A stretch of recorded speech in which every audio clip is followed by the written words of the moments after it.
Budget of $0. 300 little people built him a mansion. Faster than Amazon's HQ, Lemuel, a corporate slave driven mad by his company, took workplace PUA to new heights in Lilliput. When he dragged the enemy fleet to play a real-life version of Angry Birds, the general's expression was even more priceless than when he was splashed in the face. His name is Gulliver, and he was originally just an unremarkable mailroom clerk at the company.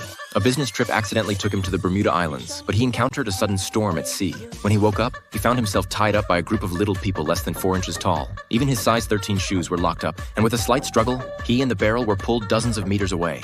A general rode up on a horseback, his spear piercing the back of Gulliver's foot. Hundreds of small hooks caught his pants and pulled him back to the ground with combined effort. He was exhibited as an alien and then thrown into prison. The next day, he became a tractor for plowing fields. Pulling a plow, just as he thought his fate was sealed, alarm sounded. The enemy army had raided the palace and kidnapped the princess. At the critical moment, Gulliver broke free from his restraints, picked up the enemy leader with 2 fingers, and threw him straight into the ocean. Then he rushed to the palace to put out the fire. In a moment of desperation, he took off his pants and gave the palace a man-made rain. The fire was instantly extinguished, but the air was filled with only one word: stinky. But it was this very act that saved the king. Not only did the king not blame him for his method of firefighting, he even bestowed upon him the title of Protector of the State on the spot. At the victory banquet that night, Gulliver casually said, "Remember to like, follow, and comment after watching the video," which made all the little people bow down and worship as if they had seen a true god. From then on, he lived a fairy tale life.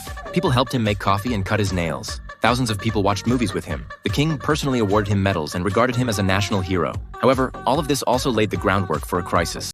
The jealous general secretly colluded with the enemy country and shut down the defense system, allowing the enemy army to approach. In times of crisis, Gulliver stood up again. He walked towards the enemy ship with his bare hands, trying to persuade them to stop the war, but was bombarded. Unexpectedly, the bombs bounced off his body and hit the enemy army, leaving them in disarray. In the end, he dragged the entire enemy ship back and became a true national idol. As for the general who betrayed the country, he lost all trust, and even the princess saw his true colors. Gulliver not only saved this country, but also won true respect. In this world 1,000 times smaller than himself, he finally found his place. Perhaps sometimes, we desperately want to return to the real world, but we forget. The place that truly makes us feel at ease is not necessarily home, but the sense of belonging that comes from being needed and accepted.